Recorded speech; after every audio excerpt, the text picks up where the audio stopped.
Hello, hello, my friends. It is Hondo, and welcome back to the Knights of the Nerd Republic.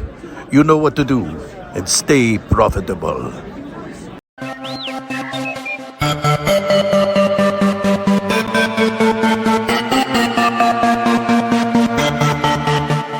The Nerd Academy podcast is released weekly at 12 p.m. Eastern Standard Time, available on our website at www.thenerdacademypodcast.com and wherever you listen to podcasts. You can find the Nerd Academy podcast on Facebook, Twitter, Instagram, and YouTube.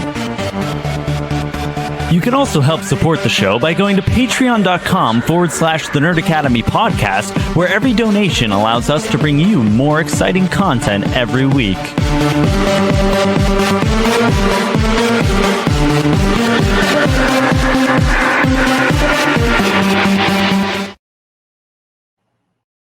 Hello there, welcome back to Knights of the Nerd Republic. I have the wrong background on. The show where your favorite nerds to talk all about the galaxy far, far away. Oh no, it's my green screen that's wrong. Oh well, I'm not going to change it because it's all under the same YouTube channel. Who gives a damn? I am your host, Jarod the Dark Jedi Bachman Stubbs, and joining me as always is the one-eyed knight, the Italian stallion, the lore keeper, Conor Chiquiti. What's up, everyone? We're back here to talk a little Bad Batch. Rekka, Tick, Bazinga. And we also have Connor's other steamy bisexual co-host. We have Andrew from For the Republic here. What the hell is up, everybody? I'm finally here at the Nerd Academy, finally here in Knights of the Nerd Republic. We got to continue this custody battle. You know, we've had you on FTRP, and it's been fun, but it's finally time that I make my way over here. Of course, you know, let's just get the elephant in the room out of the way. This is your first show, or first Knights episode after your glorious Star Wars Explained appearance. So what better way to keep the momentum going than by absolutely destroying it by having this bastard on? That was perfect. Hey man, listen, it was we had a great time hanging out with Alex and Molly. Yeah, it was awesome. a wonderful show. We had a great time. Again, big shouts out and thank yous to them. Any new subscribers who are joining us, I know there's actually quite a few of you since we hung out with Alex and Molly. So happy to have you here. Quick little bits of housekeeping. Our first episode of TNAP Back is out now. Travis and I talked all about the new slate of DC movies and TV announced by James Gunn. So go check that episode out if you're interested in that. I kind of gave like an expected release slate on Twitter and on TNAP the other day. Then ended up not being fully correct. I expected to tape this episode that you're hearing now and an episode of the Versus series last night. Plans changed for my Nana's birthday, so we ended up celebrating it day of instead of waiting till the weekend. So things kind of got scattered to the wind. So expect that episode of the Versus series, Lord Starkiller versus Obi-Wan Kenobi, early next week, and then we're going to try to tape the next episode, which I will reveal for you now, is going to be Reva versus Kanan Jarrus. I think that's the one that I picked for that one. Let me double check that. That's a phenomenal. Oh no, I lied. Okay. Qui-Gon Jinn versus Ahsoka Tano, circa the Siege of Mandalore, is going to be our February matchup. So January, we got to make up for January, is going to be Lord Starkiller versus Obi-Wan Kenobi, and the February is going to be Qui-Gon Jinn versus Ahsoka Tano. Both on the Versus series. Patreon, $5 tier and up. Will get you access to that, as well as our immense back catalog of Versus content. And if you want to give any of those a little test drive, we have a couple episodes on the Patreon or on the YouTube channel and our podcast feed, rather. So on the house, you can check out Cal Kestis versus Ezra Bridger. Obi-Wan Kenobi versus Mace Windu is on the podcast feed. I do not think it's on the YouTube channel.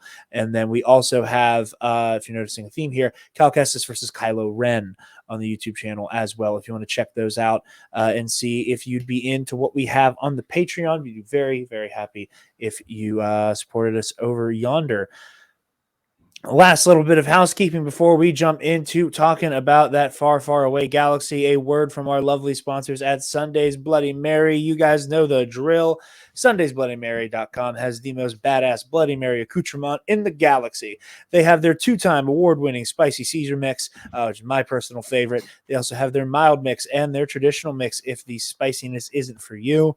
They have a badass monthly subscription box, as well as fun garnishes like their pickled dilly beans, okra, asparagus, and some rim salt, as well as some very cute Bloody Mary themed apparel. So go ahead and get on over to sundaysbloodymary.com/shop. Use code TNAP, TNAP at checkout. You get 10% off your order, and you help out your favorite nerds while you do it. All right. So quick little, little news blitz. Jedi Survivor got delayed to the end of April. I think we are all unilaterally glad that's happening. It gives us time to read Battle Scars. It gives us time to let Star Wars Celebration come and go without having to cram in yet another thing to either experience or cover for people in our instance. And, it gives us time to like fully enjoy it. And doesn't, sandwich it in with either The Mandalorian. We don't know when Ahsoka is going to be coming out. Although I do have my theories that Ahsoka may be dropping during Celebration. Who knows?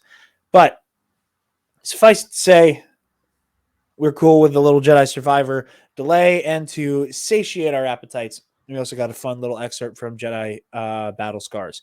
So go read that. I did not, because I'm kind of saving myself for when the book comes out. I know, Connor, I know you read it and you had some high praise, unsurprisingly. Yep.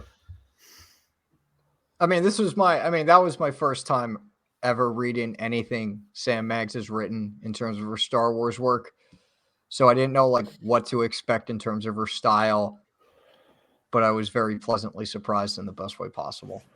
All right. I'm very excited. I am always excited for more Cal Kestis. Again, as our Versus series would seem to imply. But we're here to talk about the first 6 episodes of the season 2 Bad Batch, second season, I should say. So far, been enjoying this a lot more than I enjoyed season 1. We're coming up next week on our mid-season. I don't think the show's going on hiatus because it's on streaming, which normally, I'm confused as to why mid-season is such a big deal this time around, because like they're not going on a hiatus. Well, they did it last season with the Cad Bane episode, and then they just didn't take any break at all. So I'm assuming, I think they've already announced the release slate. Now what they should do is, once Mando starts, move the air date to Fridays, because that would be smart, so we don't have to double batch watching the episodes every week. And so certain content creators can space out the recordings a bit more. But honestly, that would be asking too much. I go in the opposite direction. I want the Mandalorian back on Fridays. Mando Fridays were the shit back when that was the thing. And I am not looking forward to Mando Wednesdays. It just feels dirty. I prefer to wake up on Friday, watch Mando, enjoy my whole day, just thinking about the Mandalorian. It's good shit, and I want that back very badly. And I don't know. I don't care who I have to talk to make it happen. Let's make it happen. But yeah, no, we're here. We're almost at the halfway point of season 2 of the Bad Batch. And Andrew, I'm going to throw it to you, bud. How are you feeling so far? We're going to be talking about these first 6 episodes kind of in the aggregate as we go. Okay, so I'm glad you guys had me on after the Tribe episode came out, because Connor might know from our last 2 recaps that my opinions on episode 4 and 5 weren't the highest. However, Jarod and I were on talking on my podcast talking about the premiere, which I really enjoyed. The first 3 episodes I thought were very good. I thought the premiere was a great way of getting us back into like the feel of the show. What can you expect? Like reintroducing the characters, introducing us to what I thought was going to be like the season-long storyline here, and then moving us forward with the characters. And then the Solitary Clone, in my opinion, is one of the best Star Wars animation episodes of all time. I think it's a fantastic story. The story of Crosshair, the story of Cody. It's great. The way they kind of turn the Clone Wars like on its head, where you're like, oh, now are we rooting for the Separatists now? And it's like, oh, well, we're following the clones, but like it feels different. Like it feels like something's off, whether that be Kevin Kiner's amazing score throughout the season, or just the way that we now know that this is the Empire, this isn't the Republic, so it feels a bit different. And then the ending in the episode, turning on its head, Cody going AWOL, that was tremendous. Then we got 2 weird episodes, which I'm sure we can talk about more, like the conversation of what is quote-unquote filler and what isn't. I thought there were nice character moments and they were fun, but I thought we kind of were going like in the wrong direction. Like, oh, we're back in season 1 with some of these episodes and where they are with the Sid stuff. And then Tribe, I thought, like Solitary Clone, was another tremendous episode. It's one of my new favorites. Not just because we had my glorious, beautiful Wookiee son Gunji back in our lives, but I just thought the themes going back to Kashyyyk, Gunji and Omega's relationship, I thought was all tremendous stuff. So I'm enjoying the season. Unlike you, Jared, I did really love the Bad Batch season 1.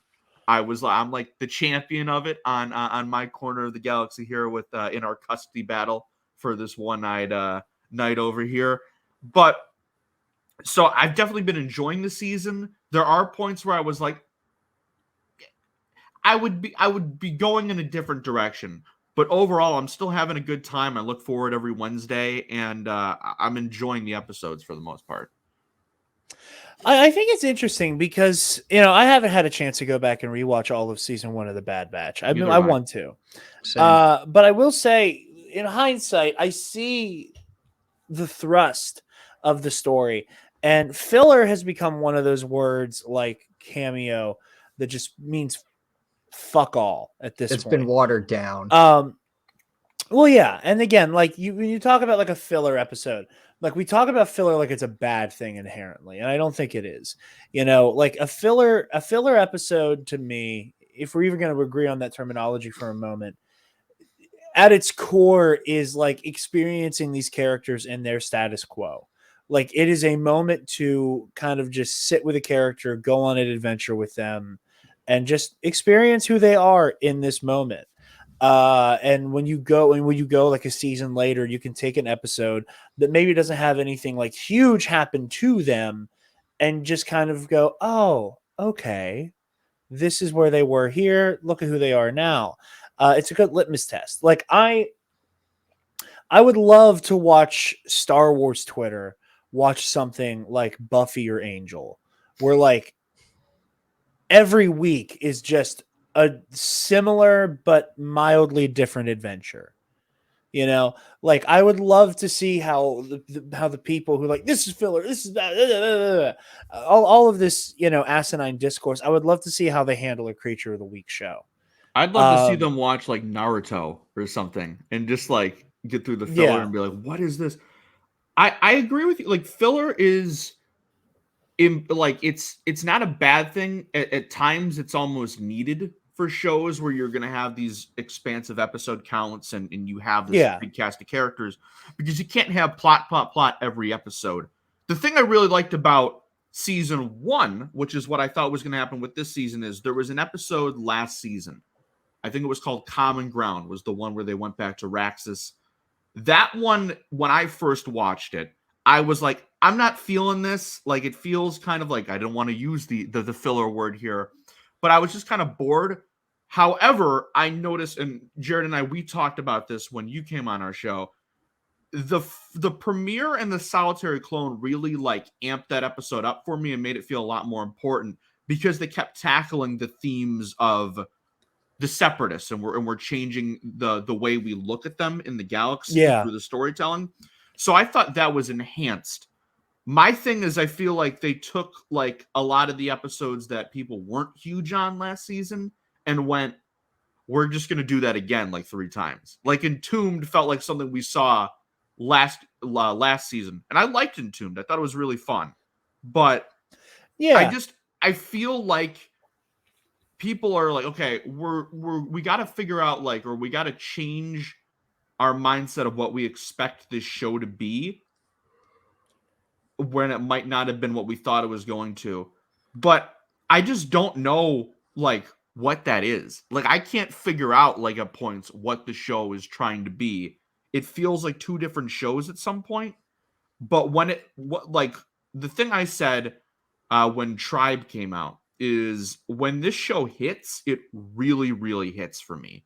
So when this show has like a great episode, it's like absolute banger for me. I want to rewatch it immediately. I could talk about it all week type of stuff. And then it'll have it like, I don't think like bad episodes of this show are that common. I think there's only maybe one or two that I just dislike entirely. But again, it just feels like Connor and I have had this conversation where it just feels like the way the plot is going, it feels like it should be moving a bit faster than it actually is for a show that's now almost halfway into its second season. It Yeah. feels like narrative wise, we're just now hitting on the stuff that they probably should have hit this time, either last season or near the end of season one. So I don't know how you guys feel, but that's kind of how I feel at a point. I think that's interesting because I do feel a similar way. And again, and this is where like, people talk about like, managing your expectations with Star Wars and with anything that, so much of the birth of the Star Wars fandom becoming like a truly nearly untenable space was the people not being able to differentiate. Here, this is what I wanted from this piece of media versus this is what I think should happen, and not realizing that this is not your story. We all get to experience this together. But there are other artists whose myth you're consuming. And I went into the season 1 of the Bad Batch expecting a show completely about the Imperial transition. Like my big prediction that was disproven very early on, I was like, oh, we talked about this on Star Wars Explained.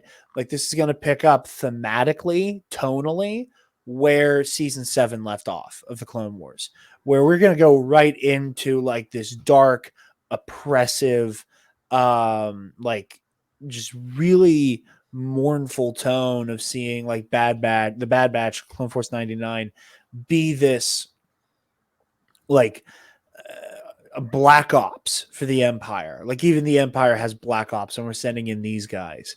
Like with how much they were like, okay, we're gonna re-canonize and redefine all of these unfinished stories that happened with season 7 of Clone Wars. I was like, oh, so I know the Bad Batch was supposed to be on Kashyyyk at one point. Well, that's where the season 1's going to start. Season 1's going to start with them being the ones who whack Luminara and Dully. Like that's super where I was at with season 1. And then that doesn't happen. And I'm like, oh, okay. Like it's going to be kind of like Star Wars A-Team, but it's going to be these clones like on the run from the Empire. And while them being on the run for the Empire is the backdrop for most of the show, a lot of season 1 is them like kind of doing these odd jobs in the meantime. Even the stuff that like could be deemed filler in this season. And again, like I feel like filler has taken on this pejorative, which is why I like to avoid saying it, where even the stuff that feels like quote unquote filler here, I feel like is building towards something, like so much of it, like we have the riot racing episode. It is inherently already about, like how trustworthy Sid is. And it is about like the team, like it is a spotlight for Tech, who didn't get a whole lot of like individual shine last season. Last season, Echo and Tech are basically just astro droids. Like functionally for the story, you can put like an R2 or an R4 or whomever or a chopper in the place of Tech and Echo in the first season, and substantively, not too much changes. Because for the most part, they hack into shit and they open doors. Right? Where this season they're like, we're going to give Echo some more shine in this riot racing story, and Echo is already getting a lot of this like we need to take the fight to the Empire type stuff, and I'm loving it. Entombed again, it's a fun little silly story. Not everything has to have these huge stakes. What I think is interesting is across the board, no one's calling Tribe filler, even though like what meaningfully happened to most of the characters. Like so. And again, this is more showing us, okay, this is who they've become over the course of this journey. Here is their current status quo. Like, I think an argument can be made that like something like riot racing was way more integral to, like, again, using like the agreeing to like the, in my opinion, flawed dichotomy of like plot episodes and filler, that Sid getting the Bad Batch into a situation where Tech has to nearly die in a race so that they don't all get enslaved and Sid possibly killed by this mob boss, juxtaposed with, hey, remember that character you really liked from the Clone Wars? He's alive, which so many people like to use as this golden example of like, oh, it's Dave Filoni like constantly like in this like Ouroboros of servicing his own stories, right? Which again, I think is some flawed critique, but I'm rambling and I apologize. Suffice it to say, I think that we can't make judgments about like filler and stuff like that until like we have a fully developed story and see where it's headed. And I've liked what we've seen so far, quite a bit. Like, I think Entombed, you could have skipped it. Like I'm showing my girlfriend the Clone Wars right now, and like there's a lot of show to get through. Oh, no. And there's episodes I've skipped because I'm like, you don't really need this one. And whenever we get to the Bad Batch, there's a good chance I skip Entombed. Unless we circle back and like Fee ends up becoming way more important than we think. Like, it's, you don't really need it, Like, hell, I skipped the episode that I was on y'all's show to talk about, So I was like, we're kind of trying to hit the highlights here. And Trespass is not one of them, in my opinion. So it's when you broke Connor's mind with the Anakin Skywalker casual racism rant.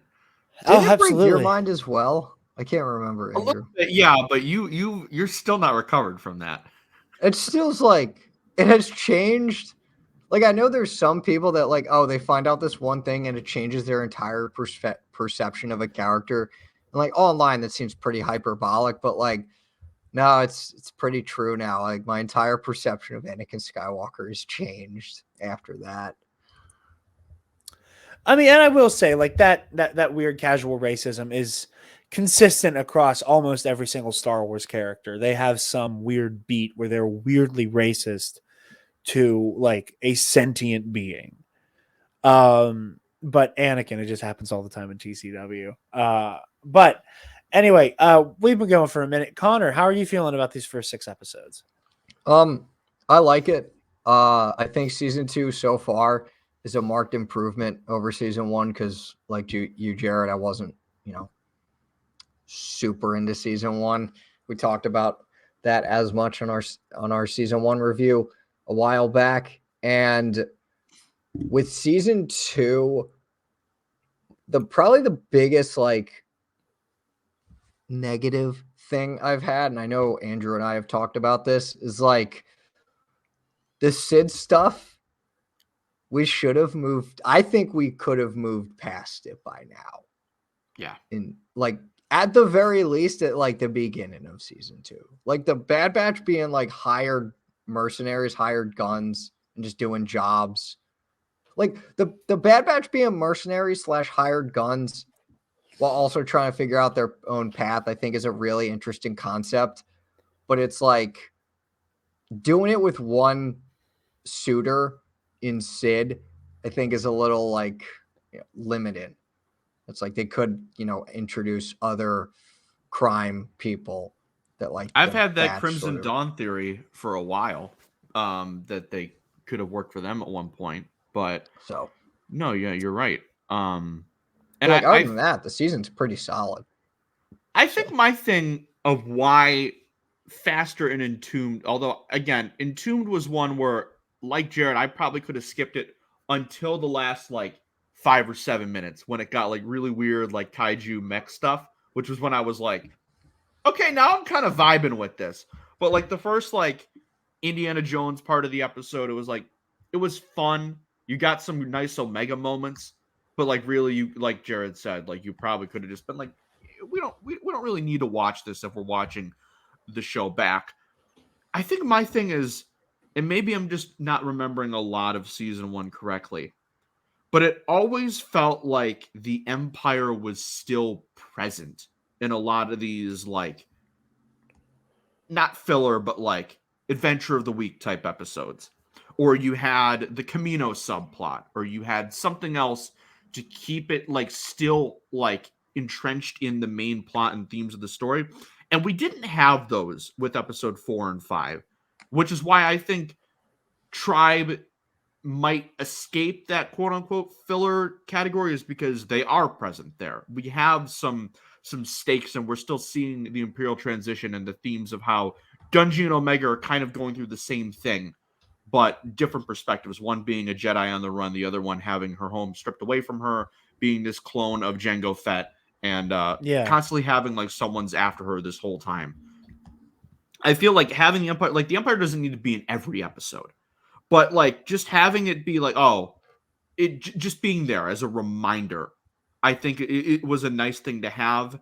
And then I think my complaint with not only season 2 but season 1 is like you'll have like Rampart and Crosshair and like these antagonistic threats, and then they'll have like a banger episode, and then they just won't show up for like another 4 episodes. Like I just find it weird. That's what I said about season 1 endlessly about Crosshair. All I wanted was more of the Crosshair plot, and it felt like I had to jump through 18 hoops to get more of Crosshair on screen with the rest of the batch. I just find it so weird how after a solitary clone and everyone raving about Cody and Crosshair that we've had 0 of that since then. And I trust me, like I'm not trying to be as negative as I am. Like the last 2 weeks when we did our Bad Batch recaps, I was like, God, I hate the fact that I like don't have like super positive things to say about every part of the episode, because I always feel kind of bad when I'm bashing something that I love dearly. And I'm in that scenario here where like like I said, I'm really enjoying the season for the most part. It's just there are certain things that are sticking out to me that the show feels a bit stuck in its own way. And I don't know, like I'm sure once things start ramping up, and I think this week was already a marked improvement, that things are going to start going good, and then the season's going to end up being like a really strong one at the end of the day. But like again, like it's just so weird to me that you'll have these main villains that don't show up for a good portion of the episode. And we introduced the season, my apologies. And we introduced this Cody subplot, and he's been nowhere to be seen since then. I think the fact that they got rid of the stuff with the Kaminoans, and that isn't a factor in this season anymore because Topoka City got blown up at the end of season 1. Yeah. I'm wondering if they just haven't found something to like fill that in. So it's like, okay, so we just have the Sid stuff now, and we just have the transition from the clone troopers to the stormtroopers, which I feel like has been barely touched on this season. Yeah. And I'm just wondering if they just need something more to add to it. And when we finally get to whether it's the clones standing up against the Empire, which is what I've been thinking for a while, or we get Cody back, or we get Rex back, that's when I think we might have like a little bit more oomph of moving us forward. But right now it's like we have Batch doing missions, we've got the Empire showing up, and then are they connected right now? Not as much as I think they should be. But I think Tribe was a great way of getting us forward. I agree, especially when you look at like next week's episode. Again, our 2-parter for the mid-season is the Clone Conspiracy and Truth and Consequence. So I think we're going to finally get the Batch and Crosshair crossing paths for the first time this season.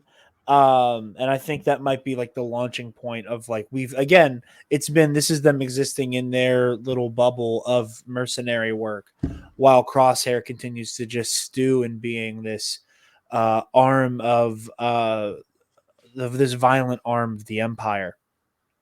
And again, like a lot of what we've been saying has been rather critical, and I, like Andrew, I very much I feel weird and icky when I am negative about Star Wars for too long, because normally there's something in there to really sink your teeth into.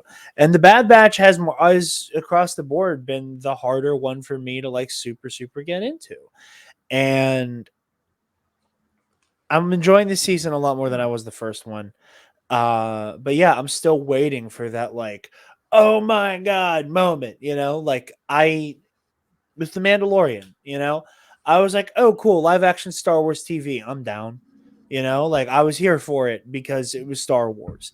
And I did not realize how much I love the Mandalorian until like season 2 came around. And I was at the point where I'm like up at 3 a.m. on a fucking Friday, or like Thursday night, staying up till 3 a.m. to watch The Mandalorian and then not be able to go to sleep, because I was like, I need to watch it, injected in my veins. I haven't stayed up till 3 a.m. for the Bad Batch yet, Yeah, and I'm waiting for this show to give me a, hey, wake up, like set your Disney Plus alarm because it's go time. The way I always have been for The Mandalorian, I'm waiting for that. Same thing with Book of Boba Fett. Like even Book of Boba Fett, I was like super like, okay, like, I didn't watch it at posting every week because I like waited to watch that with Taylor because Boba Fett's her favorite character. But like even then, I'm like, hey, when are we gonna watch Boba Fett? Hey, like chomping at the bit, waiting to see it. And I'm just not there yet. Obi-Wan Kenobi again, 3 a.m. every night, waiting.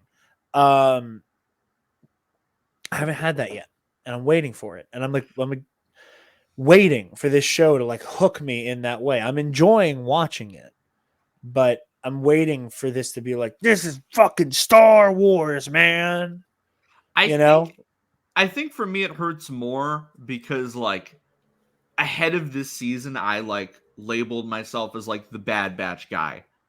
And then for me to be like, yeah, this is awesome, and then I feel like I should be liking this a lot more than I actually am.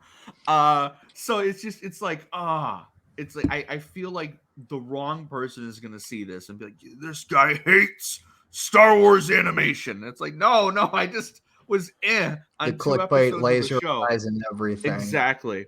It's like this man hates the Bad Batch. It's like that is not at all what I'm saying. I'm still eagerly like unlike Jared, not my Bad Batch. Exactly, not my Bad Batch.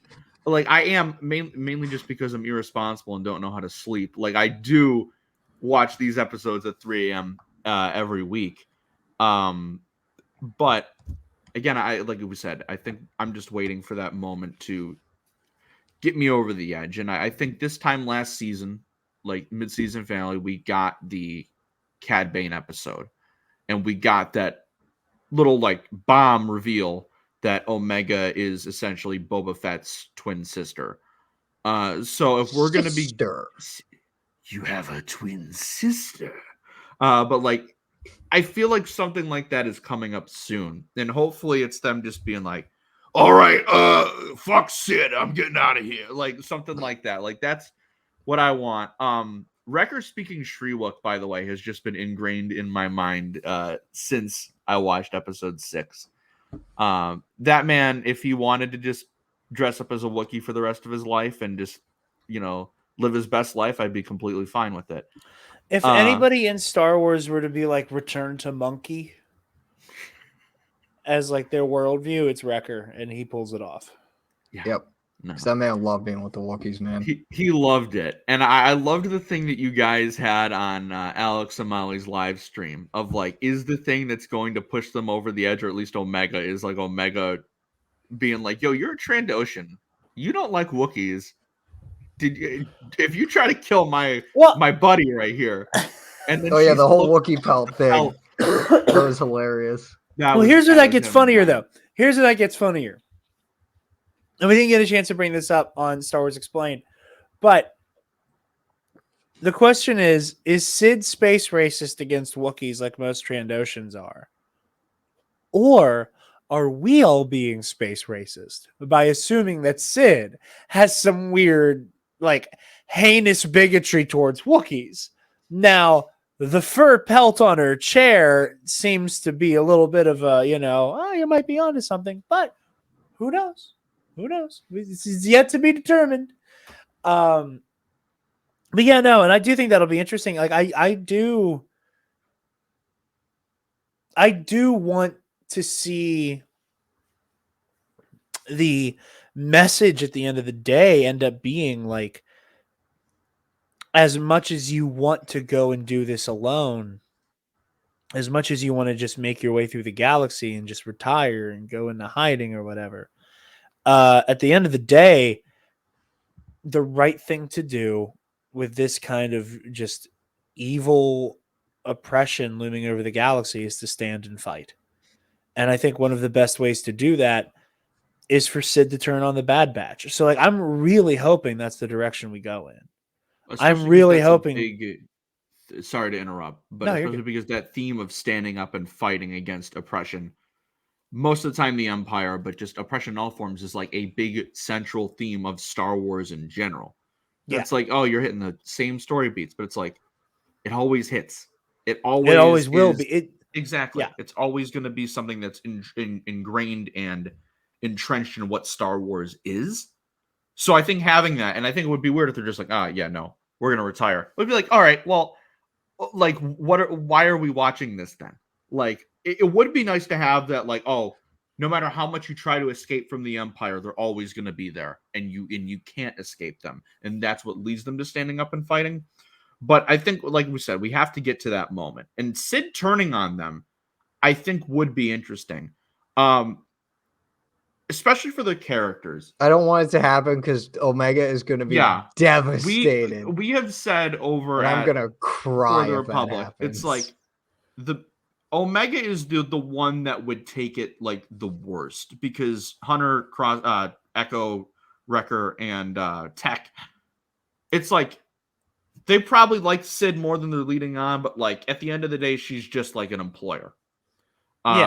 Omega is the one that sees her the most as like part of the crew, part of the family. So if Sid were to be, if Sid were to turn on her, then it would devastate the kid. And I'm not looking forward to my emotions when that does happen. And we just see how immediately she just like latches on to these new people, whether it be Fee, whether it be Gunji, and just, it's so refreshing to have just a truly like pure, good-hearted character that sees the best in everyone when at points there isn't anything good to see. It's even with Crosshair last season, when a lot of the batch were like, no, he's gone. Like, we can't save him. Omega was the one that was like, no. Like, it's always nice to have that. And I guess that's maybe why I've loved Omega so much as a character.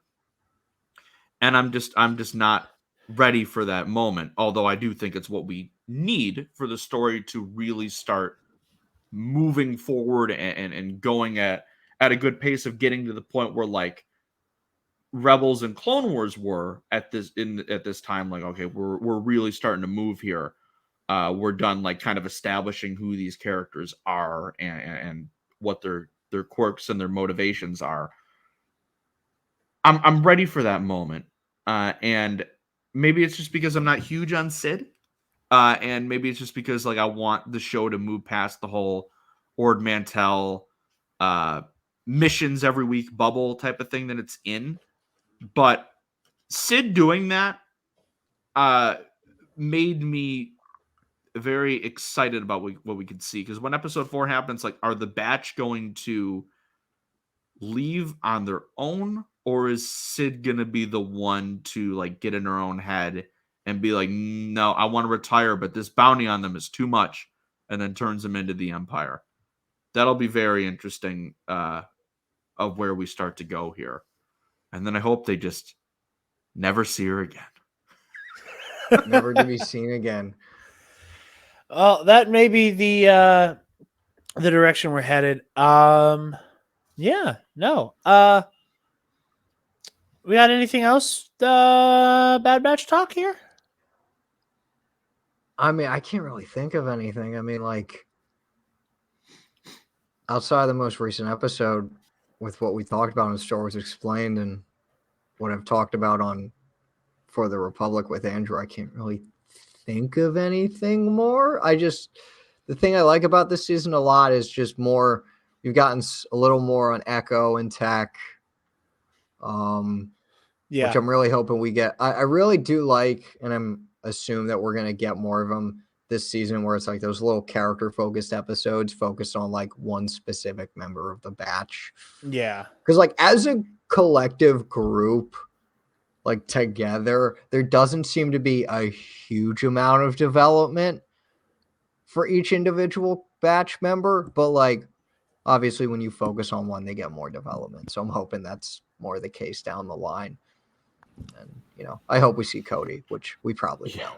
I thought it was very interesting how in the early portions of the season we were having, or at least the first 4 episodes, we were having episodes where only a couple members of the group would show up and we would really just focus on them. And at first I was like, I don't know how I feel about this, but I thought it really helped for making it so we could really spotlight these characters here and they wouldn't get overshadowed by a lot of the ones that do have more development. I think the fact that Hunter really had his first like big episode this week was a nice refreshing change of pace, because he's far and away the most developed out of the main members of the batch. So to have episodes where we focus more on Tech and focus more on Echo and a lot more Omega spotlight, I think is helped the way to kind of even out the development between the characters. And I'm hoping that we get more and more of that, because yeah, season 1 I loved it, but when everyone was like, yeah, Echo really didn't do anything, I was like, yeah, no, he really didn't, you're right. So for them to really like do as much as they can to course correct there, I have enjoyed. And I'm enjoying watching Omega grow up, and I'm looking forward to the rest of the season. All righty. Well, Andrew, I'm glad that we finally got to have you on. Would you like to tell the lovely people where they can find you and what you do?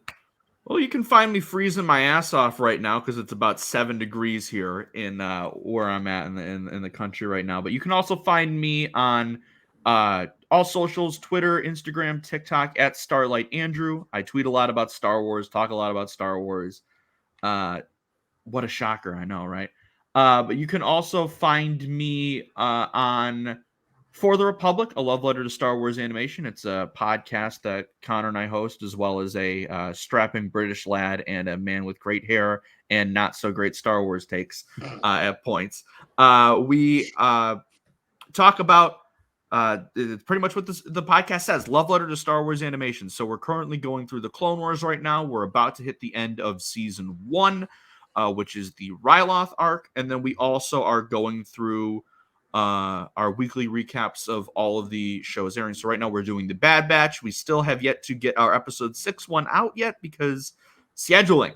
But we're getting there. You can also find me on sweditorig.com. I write some Star Wars articles, and I might have a story or two in development as well. And then also I don't have any published pieces out yet on this place, but I recently joined the team over at cinemavixens.com. It's a great news entertainment site focusing on film from a LGBTQ and female perspective for the most part.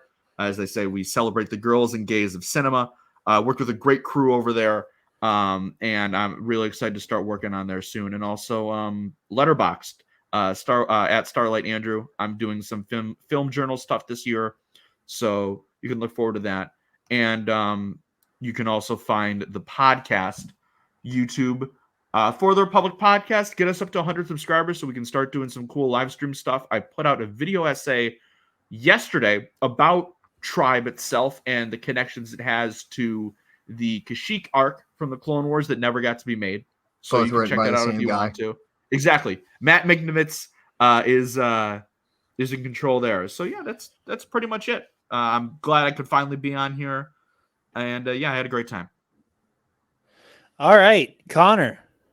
You can find me on Twitter and Hive at Depa Banana. Down below. Yeah, there. Instagram at ConmanJFO. Like Andrew, I'm a co-host on For the Republic. You can find us there. YouTube, Apple Podcasts, wherever. It's really fun. We talk Star Wars.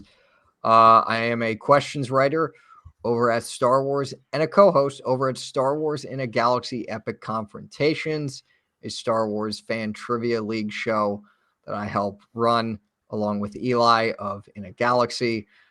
You can find the most recent matches over at the Star Wars in a Galaxy podcast YouTube channel. You can find me over at sweditorиг.com/fiction. Over there, I work with a wonderful group of creative people to create a connected universe of Star Wars fan stories. We have about 19 stories published right now, with many more on the way. A few of mine are on the way, one of which is coming out in April. It is called The Knights Welcome. It is set sometime after the events of Fallen Order. Stars my boy, Cal Kestis, unsurprisingly. And I'll just read you the synopsis. A fateful encounter with a mysterious being leads Cal to discover secrets of the Force he once thought impossible. So, All right. You go. You guys can find me on Twitter and Instagram at DarkJedi2552. I also compete in Star Wars in a Galaxy's Epic Confrontations. I'm also a part of a Star Wars RPG real play show called Ionized Bastards on the All Remaining Systems YouTube channel. The next episode should be coming out in the next couple days here, so stay tuned for that. First 4 episodes are all on the channel. It's one of my favorite shows that I've ever gotten to be a part of, and cannot recommend it enough. And you can find us here at the Nerd Academy on Facebook, Twitter, Instagram, YouTube, wherever you get podcasts, and on our website, www.thenerdacademypodcast.com, where, if you're feeling generous, you can donate to our Patreon. Give me $1. Speaking of our patrons, thank you to our $10 alumnus, Keandre Lloyd.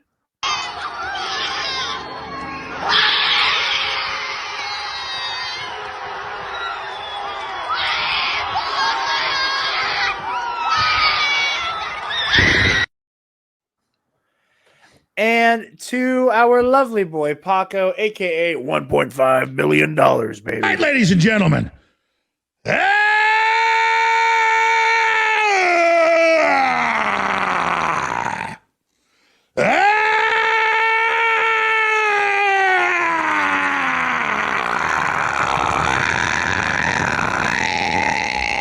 From the front lines of the information war, it's Alex Jones.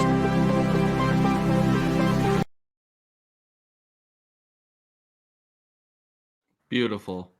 Absolutely beautiful. Paco is now also officially a fellow patron of Knowledge Fight. So shouts out, Paco. Yeah, I know. Makes me so happy. I have fully infected this young man's brain. But yeah, anyway, thank you guys so very much for watching and listening. We'll be seeing you next week. Like I said, $5 tier on the Patreon, Lord Starkiller versus Obi-Wan Kenobi, followed very closely by Qui-Gon Jinn versus Ahsoka Tano, circa the Siege of Mandalore. Very excited. We got a lot of cool stuff coming through with the Versus series this season. We got some of our best work coming down the pipeline, if I do say so myself. So yeah, be sure to like, comment, share, subscribe, do all the things, and may the Force be with you always. Stop! Move away from the cookie jar!